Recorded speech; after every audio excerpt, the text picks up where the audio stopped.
Asked what she did for a living, she described herself as a homemaker. ¿A qué te dedicas? Al hogar y al comercio.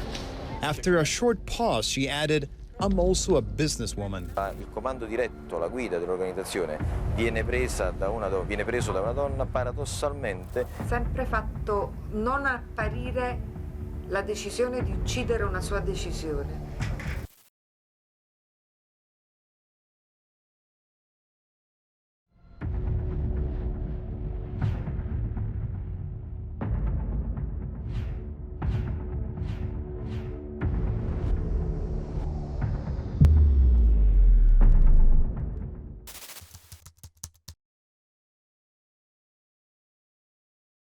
Our first case is about Maria Licciardi, who was born on March 24, 1951.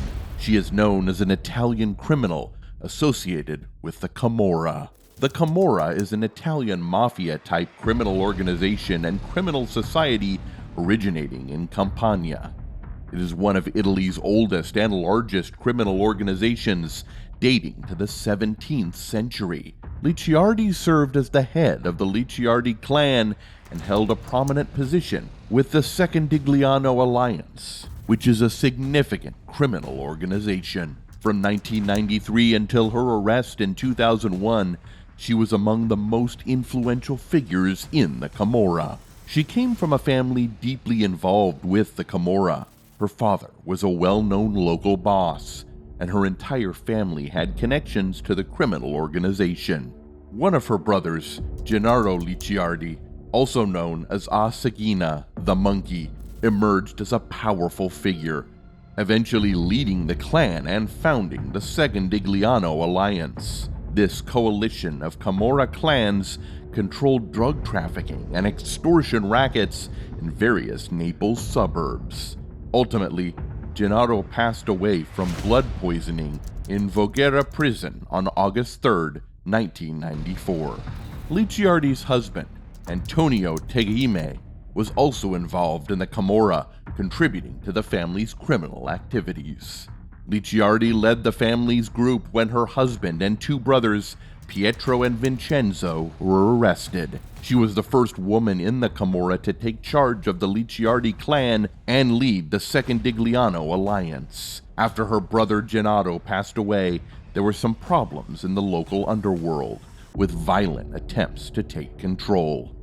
Licciardi brought together about 20 Camorra groups into a kind of team. She also played a big part in making the drug trade. Additionally, she was in the prostitution trade. Before this, the Camorra had a code of conduct that forbade them from profiting from prostitution.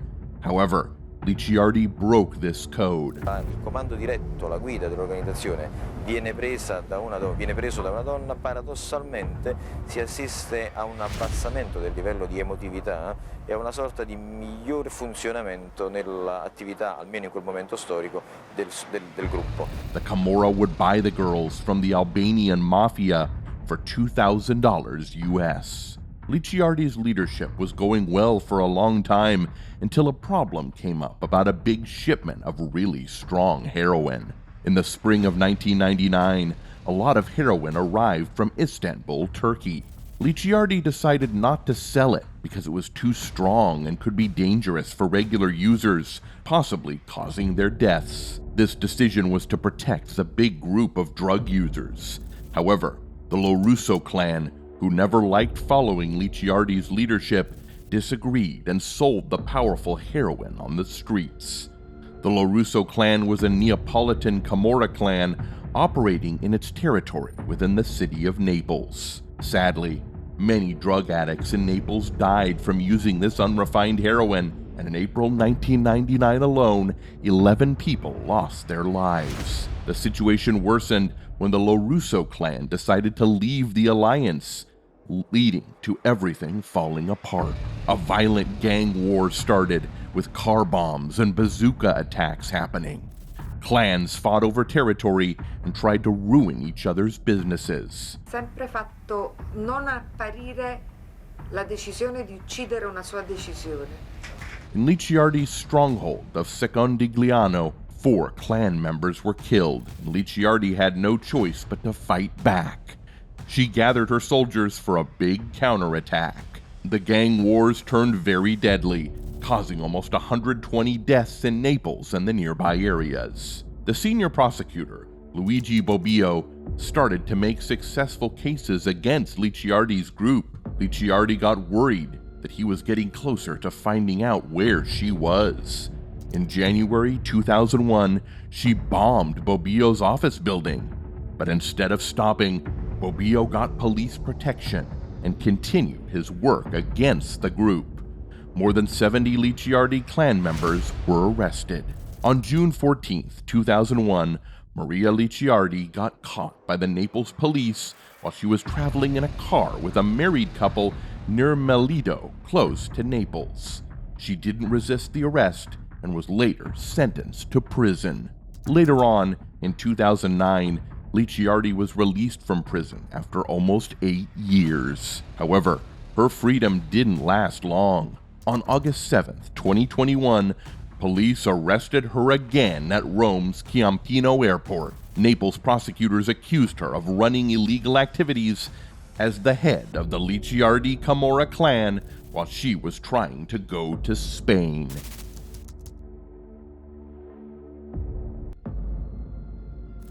Buckle up your seatbelts, because the next woman is one of the most dangerous women in the world.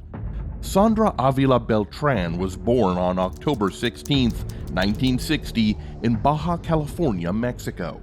She was known as La Reina del Pacifico, the Queen of the Pacific, due to her involvement in drug-related activities. Her family played a big part in her criminal career, as she was connected to the Sinaloa cartel. The Sinaloa cartel is a large, international organized crime based in the city of Culiacan, Sinaloa, that specializes in illegal drug trafficking and money laundering.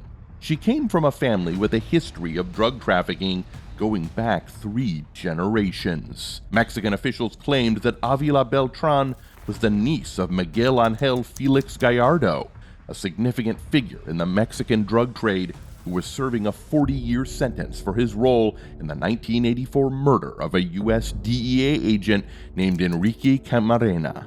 Her great-uncle, Juan Jose Quintero Payan, faced drug trafficking charges in the United States.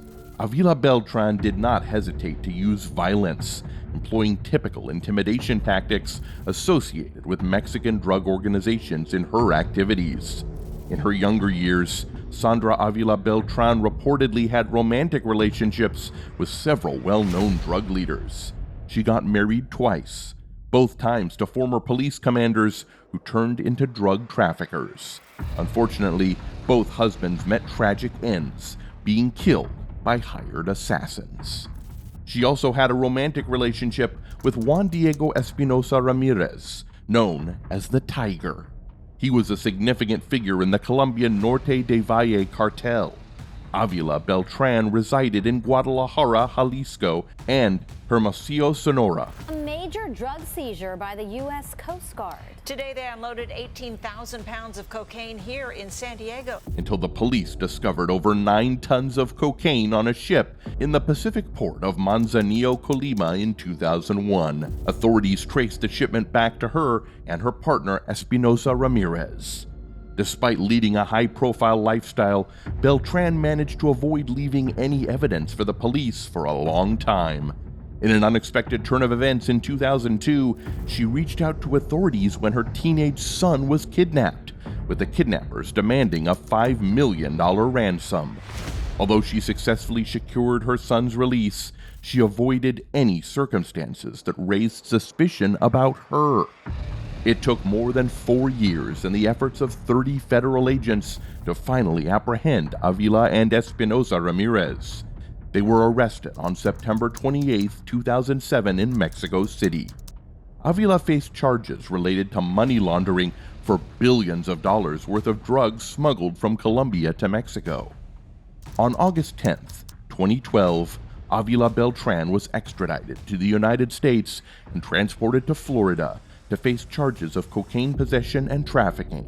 Asked what she did for a living, she described herself as a homemaker. ¿A qué te dedicas? al hogar y al comercio. After a short pause, she added, I'm also a businesswoman. Despite denying the accusations, she entered a plea deal, admitting to providing financial assistance for travel, lodging, and other expenses to Espinosa from 2002 to 2004. On April 23, 2013, Avila Beltran pleaded guilty to the crime of drug trafficking, and on July 25th, she received a 70-month federal prison sentence. Later on, Avila Beltran was released from the U.S. Bureau of Prisons on July 30th and transferred to ICE custody. Upon processing, she faced administrative deportation to Mexico as an aggravated felon. Upon her return to Mexico on August 20th, 2013, she was promptly arrested on money laundering charges, resulting in a 5-year prison sentence and a fine. She served her sentence at the Federal Social Readaptation Center No. 4 in Tepic, Nayarit.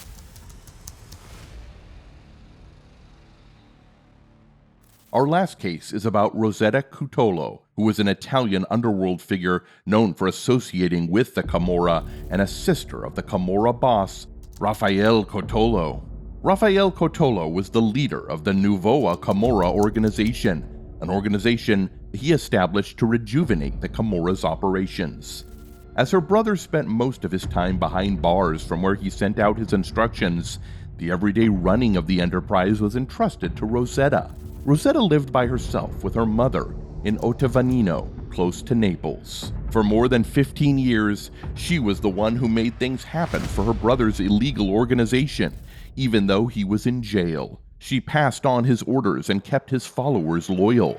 Without her, the NCO would have fallen apart.